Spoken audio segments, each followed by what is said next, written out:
Hi there, kids. Welcome to Bear Maple, a place full of stories, adventures, and big ideas for growing hearts and curious minds. Today, we have something really special just for you. It's the story of a boy named Timmy, a bright little thinker with a very big habit. So grab your seat, snuggle in tight, and let's begin the story of Timmy and the Box of Later.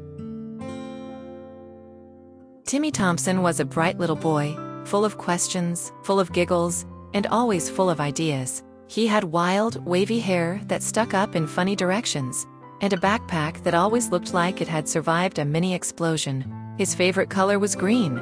His favorite snack was cheesy breadsticks, and his favorite word, without question, was later.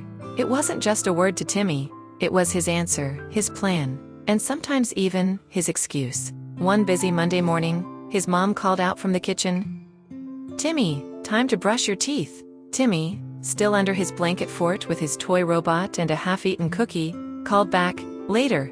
He always meant it cheerfully, like a promise, a very stretchy promise. A few minutes later, Dad poked his head into the room. "Timmy, don't forget to pack your school bag. We're leaving in 5. Timmy glanced at the open bag, papers spilling out like a paper volcano. "Later," he grinned, then added, "I'm almost done building a spaceship." At school, it wasn't much different. During math, when his teacher gently reminded, "Timmy, your homework is due tomorrow," he barely looked up from the doodle he was drawing of a time-traveling sandwich. Under his breath, he whispered, "Later." Though sometimes, just sometimes, he meant never. It wasn't that Timmy didn't want to do things, he just believed the now could always wait, because later seemed like it had endless space and endless time. Like a magical place where nothing was urgent, and everything could simply wait its turn. What Timmy didn't know was that later was about to become very real. One rainy evening, as thunder rumbled like a hungry stomach, Timmy heard a thump at his window. He opened it, and sitting on the sill was a small box. It was no ordinary box. It was shiny, with gears and buttons, and a tiny tag that read, "Put it in here. Do it later." Timmy blinked. Cool. He dropped his math homework inside. Poof! It vanished. Then his unwashed socks. Poof! Even his half-written sorry note to his best friend Max. Poof! Best box ever. With the box of later, Timmy had time for everything fun. He built pillow forts. He watched cartoons until the sun yawned goodnight. He even invented a sandwich called the Choco Peanut Pickle Surprise. His room? Messy. His chores? Undone. His homework? Gone. But none of it mattered. The box took care of it all. Or, so he thought. One night, as the moonlight crept through Timmy's window and the crickets chirped softly outside, Timmy was just drifting off to sleep with his favorite stuffed dinosaur tucked under his chin. Grow-Owen. His eyes snapped open. Grrrg. He sat up in bed. The sound was coming from the box. Timmy squinted across the room. The box of later, which he'd neatly pushed under his desk days ago, was glowing faintly, and it was shaking. Not a tiny wiggle, a full-on, jumpy, thumpy, rumbly rumble. Bump, rattle, shake, shake. Grew on. The lid bounced once, twice dash. Then suddenly, pop! Something shot out and smacked Timmy right in the face. Ow! He peeled it off slowly. It was his math homework, the one from last week. Before he could even blink, more stuff exploded out of the box like confetti made of forgotten chores.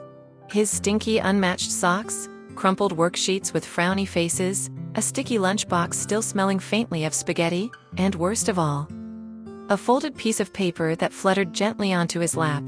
Timmy stared at it. It was the sorry note he had written for Max, the friend he had accidentally hurt at recess, the one he had promised himself he would give, but never did. He felt his chest twist a little. Then came the scariest part of all.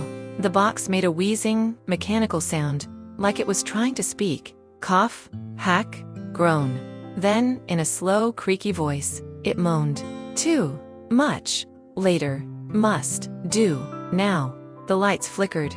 Timmy's eyes widened, and for the very first time, he began to wonder if later wasn't such a good idea after all.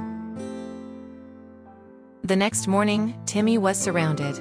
His room looked like it exploded. Miss Jenkins gave him 3 missing assignments at once. Max didn't talk to him. And his mom? She stepped on a slimy sock and gave the look. You know, that look. The one that says, "This better be explained in 5 seconds or less." That night, Timmy had a strange, swirly dream. He was standing in the middle of his room, but everything felt softer, floaty, like a foggy dream world, and in the center of it all stood the box of later. Only now, the box had grown long, creaky legs and was wobbling toward him, each step making a gentle thump-thump on the dream floor. It blinked sleepy eyes and spoke in a deep, crackly voice. "I was built to help," it said kindly, "but I only hold so much. You were supposed to empty me, not dump things forever." Timmy looked down, ashamed. The box sighed, not angry, just tired. Then, with a poof, a big dusty book floated down in front of him. Its cover read, "How to Use the Box of Later Responsibly." Timmy opened it. Inside, glowing letters appeared on the page, one line at a time. Use for emergencies, for rest, not for running from the important. And at the bottom, in bold golden writing, "Don't delay what matters most." Timmy clutched the book tightly. For the first time, later didn't feel like magic anymore. It felt heavy. Timmy woke up and made a decision. He picked up his socks, one by one. He cleaned his room. He faced Max and said, "I'm really sorry. I should have talked sooner." Max gave him a sandwich. That's best friend language for okay. Timmy started doing his homework the day it was given. He even used the box again, but only when he really, really needed a break. One sunny afternoon, Timmy peeked into the box. It was empty. Not just clean, peaceful. It blinked once, glowed softly, and whispered, "Well done." Timmy smiled. He hadn't changed overnight. But now, he didn't run from things. He faced them, finished them, and had more fun after. Before bedtime, Timmy wrote something on a piece of paper. He folded it carefully and placed it inside the box. The box blinked once, then closed. What did the note say? It read, "Dear me, don't wait. Do it now. You'll thank yourself later." Timmy still loved fun. He still loved snacks and games and goofing off. But now, when someone said, "Brush your teeth or apologize or do your reading," Timmy didn't say later. He said, "Okay, let's get it done." And that was the real magic. The end.